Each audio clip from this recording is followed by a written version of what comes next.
Saudara, lebih lengkap soal arus mudik di Lebaran tahun ini dan bagaimana pula perhatian serius pemerintah setelah ada kecelakaan di jalur kontraflow tol Jakarta Cikampek. Kita akan membahasnya bersama dengan Ellen Tangkudung, pakar transportasi Universitas Indonesia. Mbak Ellen, terima kasih sudah hadir di Kompas TV bersama kami. Mbak Ellen, setelah apa yang terjadi pada pagi tadi, sekitar pukul 7 pagi tadi, kontraflow diberlakukan di tol Cikampek, tepatnya di kilometer 58 terjadi kecelakaan yang melibatkan bus dan juga 2 mobil pribadi. Apa yang menjadi pandangan Anda terkait hal ini? Ya, saya sendiri sih sebenarnya kurang setuju dengan kontraflow. Karena dari sisi safety itu sangat rendah di jalan tol lagi ya. Dan kemudian itu sebenarnya kontraflow kan adanya harusnya hanya di dalam kota atau jalan-jalan yang karena macet panjang ya di dalam kota. Tapi kalau sudah antar kota dan jaraknya panjang, itu memang safety-nya sangat rendah.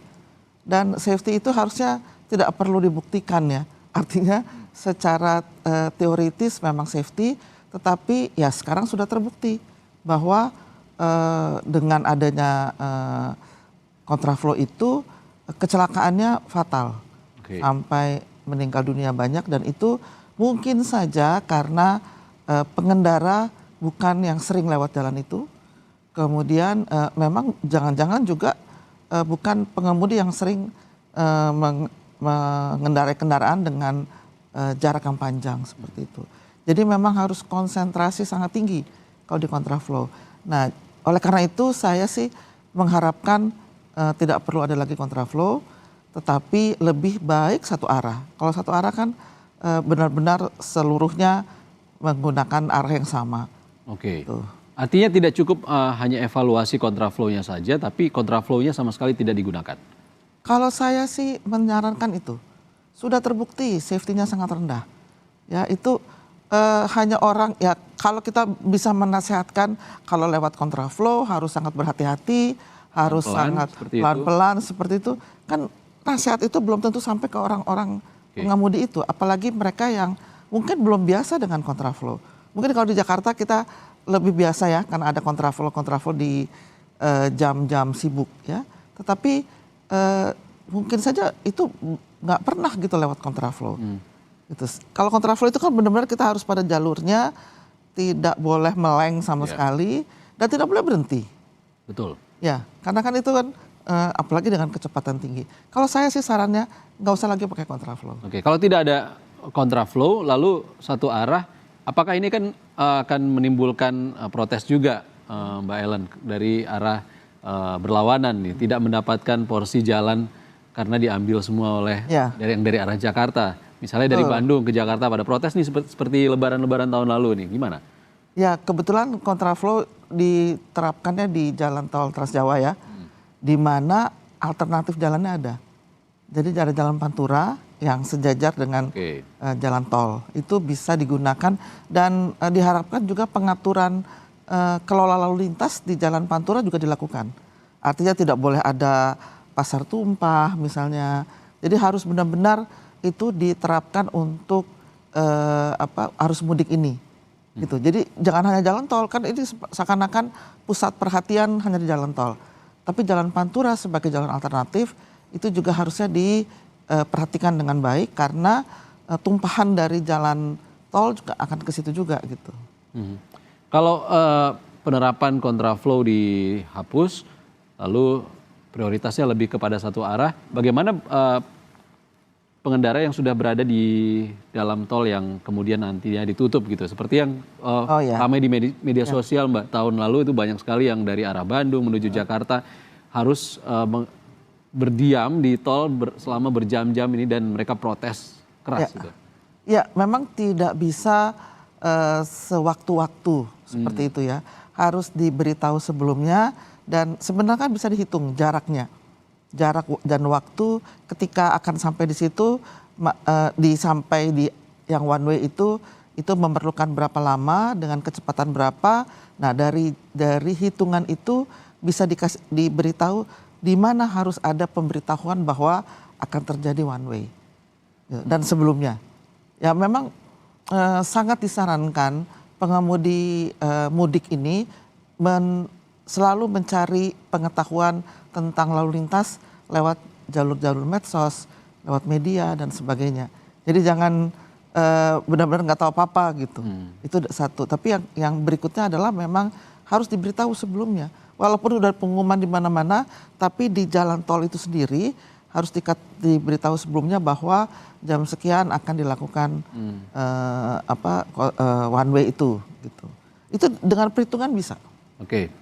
Kalau Mbak Ellen tidak setuju dengan kontraflow, lalu penerapan satu arah juga perlu sosialisasi yang sangat sangat rapih seperti itu ya Mbak Ellen. Apakah ada rekayasa lalu lintas lain untuk mengurai kepadatan di jalan tol? Ya memang infrastruktur jalan tol, jalan, jembatan tidak dibangun untuk kapasitas mudik ya. Jadi memang kalau macet ya pastilah pasti bakal macet asalkan macet itu dikelola ya. Dikelola artinya sudah direncanakan bagaimana cara pengelolaannya. Bagaimana caranya? Kalau bukan one way harus disosialisasi kontraflow. Saya sendiri tidak setuju dengan adanya kecelakaan itu ya karena safety-nya sangat rendah.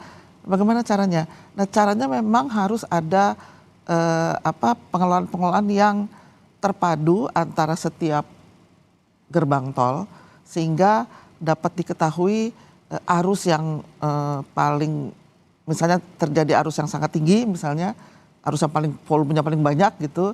Nah, dia akan nyampe di pintu tol tertentu kira-kira jam berapa.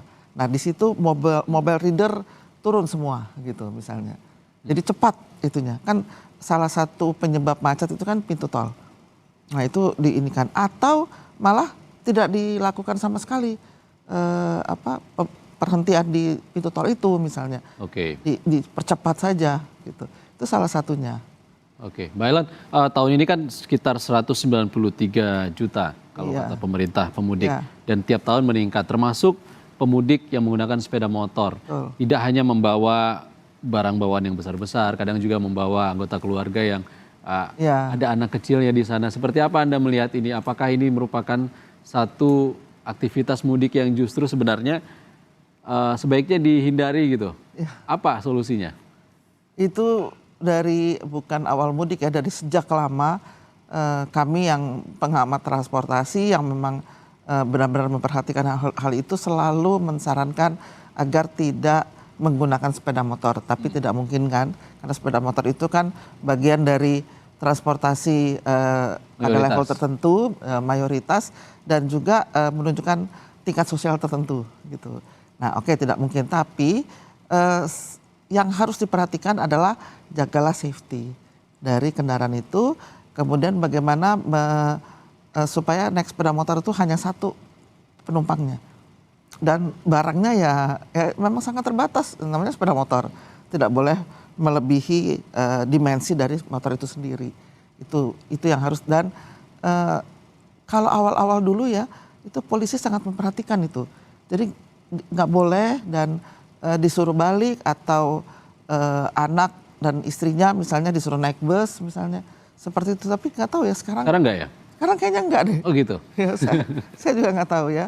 Tapi menolong dengan mudik-mudik gratis dengan bis juga itu menolong, tapi saya lihat tetap saja yang naik sepeda motor tetap banyak. Ya paling tidak harus tegas polisi. Sekali lagi itu safety. Jadi safety itu istilah tidak perlu dibuktikan deh. Jangan itu gara-gara sepeda motor begini akhirnya Anda kecelakaan. Bukan begitu, tapi sebelumnya harus diberitahu. Bahwa itu nggak safe sama sekali. Baik ya, namanya juga kalau sepeda motor kan orang yang naik mesin ya. Kalau kita di mobil kan kita di dalam kendaraan dalam mesin ini kan butuh konsentrasi lebih tinggi untuk menjaga konsentrasi lebih tinggi, dan apalagi kalau istilahnya mudik ya, pasti istilahnya mudik itu kita kadang-kadang secara teori mengatakan di atas 50 km lah gitu. Kan ada juga sepeda motor yang hanya daerah situ saja, tapi ada cuma 50 km. Untuk bisa menganalisis kita menyebutnya seperti itu. Itu harus benar-benar siap gitu ya. Jadi harus ada istirahat, harus ada pengetahuan yang baik tentang jalan di situ. Gitu. Kondisi fisik dan juga mental konsentrasi yang prima sekali ya. Iya, Mbak betul. Ellen. Termasuk juga bagi para, kita kembali lagi ke pengguna jalan tol Ya. di Trans Jawa khususnya dari Jakarta menuju timur Pulau Jawa. Eh, Kalau tadi Mbak Ellen bilang tidak setuju dengan kontraflow, tapi kan kalau kita melihat kondisinya saat ini mudik sudah berjalan, tidak ada pilihan lain seperti itu Mbak. Karena kalau diberlakukan satu arah nanti akan berimbas pada arah berlawanan dan ini mungkin belum diantisipasi oleh pihak terkait. Apakah kontraflow diberlakukan, solusinya apa? Apakah kecakapan pengemudi untuk dipastikan cakap betul atau pengamanan di jalur yang diberlakukan kontraflow ini lebih diperketat lagi? Seperti apa, Mbak? Saat ini kalau mempersiapkan pengemudi sudah terlambat. Artinya itu kan harusnya, dan apalagi kalau pengemudi-pengemudi pribadi seperti itu kan, bagaimana kita tahu bahwa mereka siap atau tidak? Bagaimana kita tahu bahwa mereka akan melewati kontraflow dengan kesiapan mental dan kesiapan pengetahuan keterampilan mereka di jalan tol yang dengan kontraflow itu kan sudah terlambat menurut saya kalau baru mau disiapkan gitu ya. Yeah. Jadi saya pada prinsipnya tetap lebih baik tidak kontraflow. Nah kalau soal one way itu memang kan sudah disiapkan juga oleh mereka, oleh stakeholders yang terkait. Itu sebenarnya sudah disiapkan juga, cuma memang kontraflow itu diberlakukan sebelum masuk one way kan. Jadi sebelum masuk one way dikontraflowkan dulu, jadi sudah terurai baru one way seperti itu. Tapi ya tetap saja terbukti gitu dari kecelakaan tadi bahwa ya kita belum tahu ya penyebabnya, apakah sopir ngantuk atau tidak, tetapi fatal lah, pasti fatalnya gitu. Iya, tentunya bagaimana penerapan kontraflow ini secakap mungkin harus dipastikan Mbak Ellen, karena sebelumnya sudah terbukti kontraflow ini sangat efektif soalnya untuk mengurai kemacetan di jalan tol. Saudara, tetaplah bersama kami di Breaking News Kompas TV terkait dengan pantauan arus mudik 1445 Hijriah yang akan kami lanjutkan usai jeda. Bersama dengan pakar transportasi Universitas Indonesia, Mbak Ellen Tangkudung. Mbak Ellen, kalau tadi kita membahas soal mudik menggunakan kendaraan pribadi, baik roda 4 maupun roda 2 dengan segala tantangannya. Pilihan untuk menggunakan moda transportasi publik seperti kereta api contohnya, ini sebenarnya bisa jadi pilihan yang lebih lebih aman mungkin, lebih nyaman seperti itu. Apa yang sebaiknya dilakukan oleh pemerintah dan juga otoritas terkait untuk mengakomodir pemudik ini bisa lebih banyak untuk menggunakan kereta api misalnya? Iya, kalau kita lihat dari pengalaman yang lalu-lalu memang kereta api sudah menjadi pilihan sebenarnya dari para pemudik dan sudah jauh lebih baik daripada sebelum ya mungkin 10 tahun yang lalu ya, di mana karcis masih banyak calo ya, dan masih ada yang tidak dapat tempat duduk. Kalau sekarang sudah sangat rapi dan ada seperti boarding pass gitu ya, masuk baru sudah punya tiket baru bisa masuk. Menurut saya itu sudah sangat baik dan ternyata juga peminatnya itu sudah memenuhi kapasitas gitu. Artinya masih kurang, tapi kalau sudah tidak dapat tiket kan tidak bisa memaksakan lagi gitu. Jadi nggak ada lagi yang saya harus naik kemudian menggunakan cara-cara yang tidak baik. Tetapi mereka mengatur waktu. Jadi beberapa, kalau tahun lalu saya pernah ngobrol dengan para pemudik dengan kereta, mereka memang sudah membeli, jadi perencanaan orang yang menggunakan kereta itu lebih baik. Jadi nggak mendadak, mereka sudah tahu cutinya kapan, atau mereka juga pekerja sendiri ya, yang tidak perlu cuti, sehingga mereka membeli tiket itu jauh hari sebelum waktu untuk mudik. Oleh karena itu saya mengatakan bahwa penumpang kereta itu mungkin mirip-mirip juga dengan pesawat. Mereka tahu bahwa itu lebih baik dibeli jauh hari sebelumnya, sehingga dapat tiket. Kalau sudah mepet nggak dapat tiket ya sudah gitu. Mereka akan menggunakan alternatif yang lain. Untuk infrastruktur kereta api sendiri seperti apa, Mbak Ellen? Apakah sudah cukup baik untuk memenuhi kebutuhan para pemudik? Ya, Maksudnya infrastruktur jalan relnya segala macam. Iya, sebenarnya ya itu saya katakan infrastrukturnya makin lama makin baik dan saat ini yang masih menjadi masalah itu adalah masih ada pintu-pintu kereta yang ilegal. Itu ada di luar kota ya pasti ya. Dan itu banyak digunakan oleh sepeda motor biasanya. Nah itu yang mungkin daerah harus memperhatikan supaya dengan frekuensi kereta yang sangat tinggi saat ini dan sudah double track ya, jadi tidak usah menunggu. Ya, tidak saling tunggu. Jalur itu boleh pengelolaannya sudah lebih baik dalam arti frekuensi. Ya permasalahannya justru bukan di keretanya sendiri tapi di persimpangan sebidang dengan jalan raya yang ilegal. Dan itu masih banyak ternyata di daerah-daerah dan rawan kecelakaan di situ gitu. Dengan frekuensi yang lebih tinggi ini memang itu yang sangat diperhatikan. Kalau dari sisi stasiun menurut saya sih sudah baik dan mereka sudah menerapkan penggunaan seperti boarding pass itu ya di stasiun-stasiun besar itu sudah baik.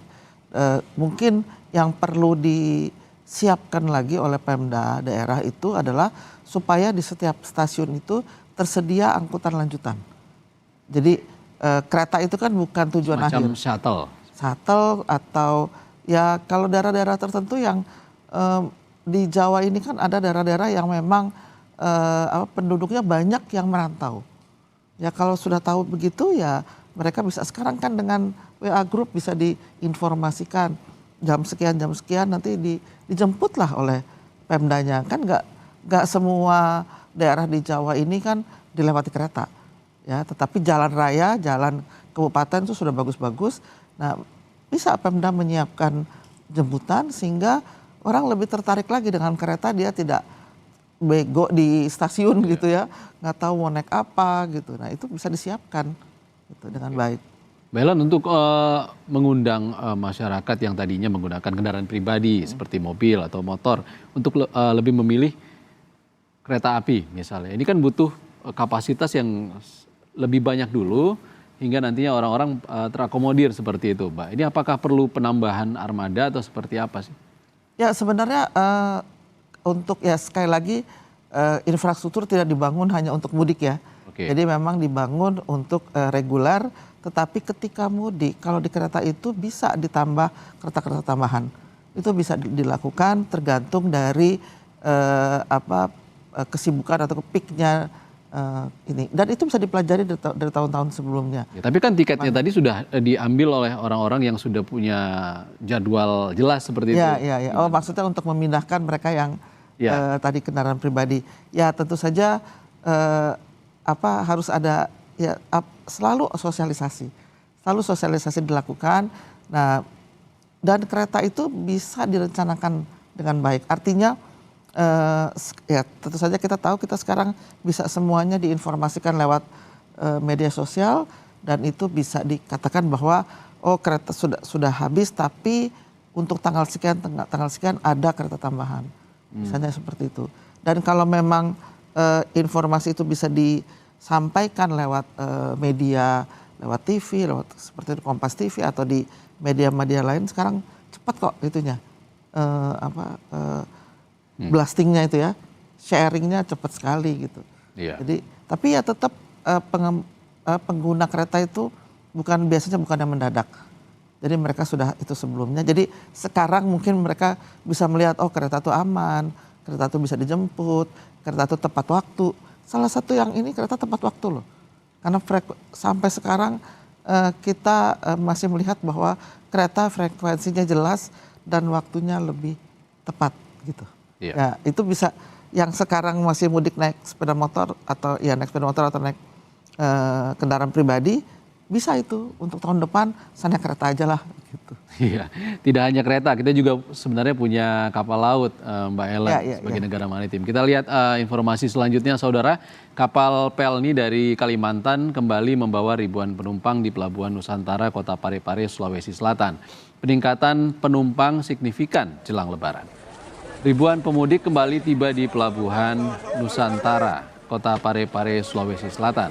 Satu kapal Pelni membawa 1.293 penumpang dari Kalimantan dan juga Malaysia. Satu kapal swasta telah sandar membawa ribuan penumpang dari Samarinda.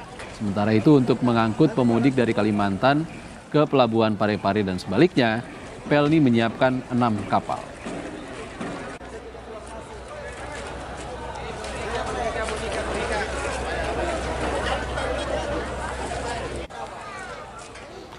Saudara, sementara itu, trafik kendaraan di sekitar Pelabuhan Merak, Banten mulai landai sejak pukul 11 waktu Indonesia Barat siang tadi. Meski begitu, antrean kendaraan roda 4 masih memadati areal pelabuhan. Meski ada penurunan volume kendaraan, namun antrean mobil yang hendak melakukan proses check-in masih lengang di areal pelabuhan. Tercatat hingga kemarin 169.000 lebih penumpang yang meninggalkan Pulau Jawa. Sementara ada total 18.000 mobil yang melewati Pelabuhan Merak, Banten.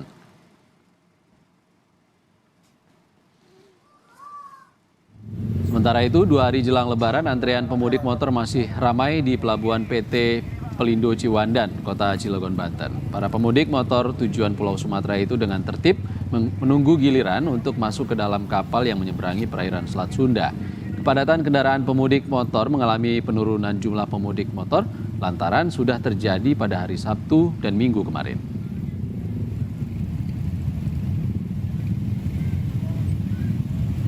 Ya, kita masih membahas tentang dinamika pemudik di tahun ini, Mbak Ellen. Kalau tadi kita bahas soal kendaraan pribadi dan juga kereta api, bagaimana dengan jalur laut? Ini salah satunya penyeberangan antara Selat Sunda dan juga Pulau Sumatera yang biasanya selalu aja ada antrian yang sangat panjang ini dari tahun ke tahun. Ini Mbak Ellen melihatnya seperti apa? Ya, tadi kalau dilihat kan ada kapal itu ada 2 ya, kapal-kapal Pelni yang memang jarak jauh ya, yang ternyata memang kalau kita lihat dari gambaran tadi kebanyakan mereka yang dari sektor informal yang memang tujuannya kalau nggak Pelabuhan Semarang, Surabaya ya ke Jawa ini.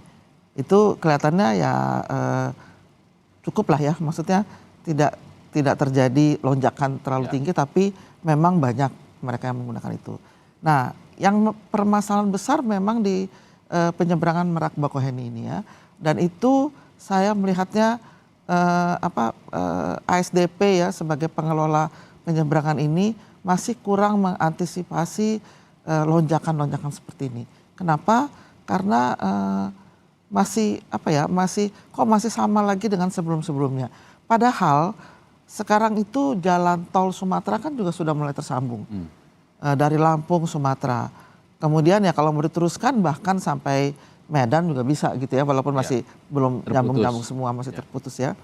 Tetapi itu kan harus diantisipasi dengan baik dengan mengelola pelabuhan ASDP ini dengan sangat dengan sangat teratur. Dengan sangat teraturnya gimana? Maksudnya semuanya sudah harus pakai online.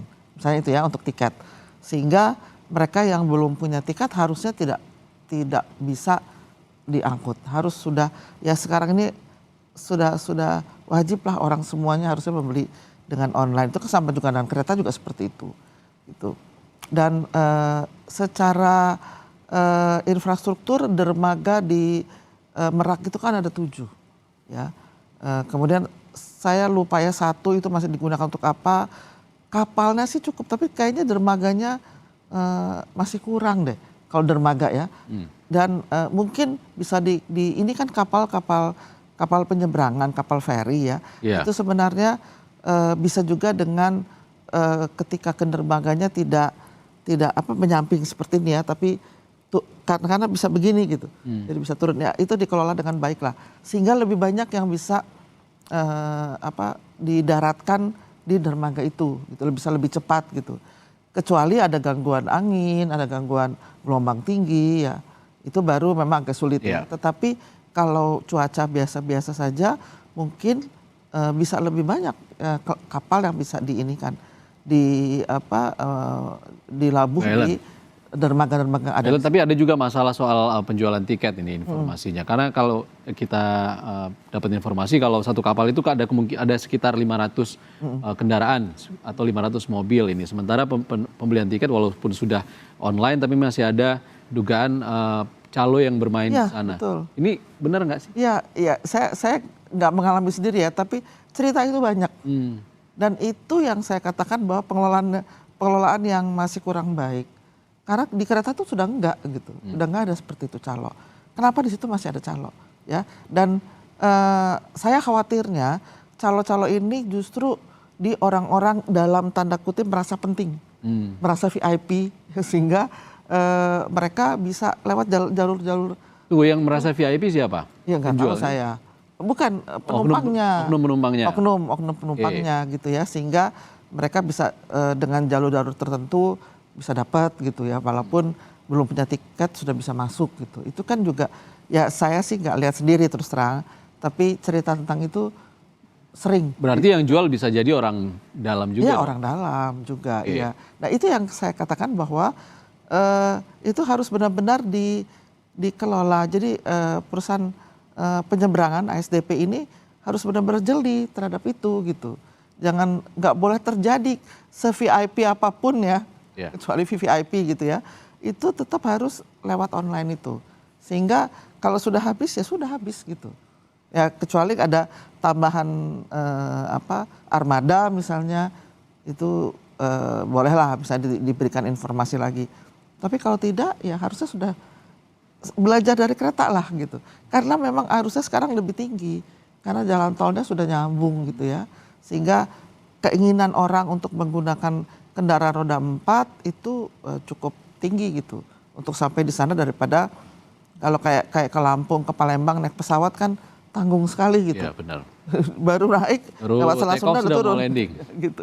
Jadi capek juga gitu untuk ininya, daripada ini banyak sekali orang yang ingin sekali menggunakan jalan tol dan itu sudah bagus, tapi stucknya di sini di pelabuhan. Sudah bagus juga dengan mengalihkan ke pelabuhan Ciwandan untuk sepeda motor ya. Tetapi coba dilihat dulu di sana jalan ke sana bagaimana gitu ya, cukup baik nggak infrastrukturnya. Tapi itu juga alternatif yang bisa digunakan gitu. Iya, karena tadi informasi dari rekan kami jurnalis Kompas TV Valentina Sitorus di sana juga mengatakan yang sudah datang tepat waktu sesuai tiketnya, namun harus mengantri karena belum bisa naik ke kapal. Iya, ya seperti itu. Ya. Harus jadi dari sisi pemudiknya pun juga harusnya memperhitungkan waktu lah ya, dengan jalan tol yang tidak, kan Google Street gitu kan juga bisa dilihat, jangan terlalu mepet lah datangnya. Baik. Jadi jangan sampai terlambat. Apapun kalau naik pesawat terlambat juga nggak diangkut kan. Jadi memang resiko lah kalau terlambat dia nggak bisa naik gitu. Oke, terima kasih Mbak Ellen Tangkudung, pakar transportasi Universitas Indonesia sudah berbagi pandangan bersama kami di Breaking News Kompas TV.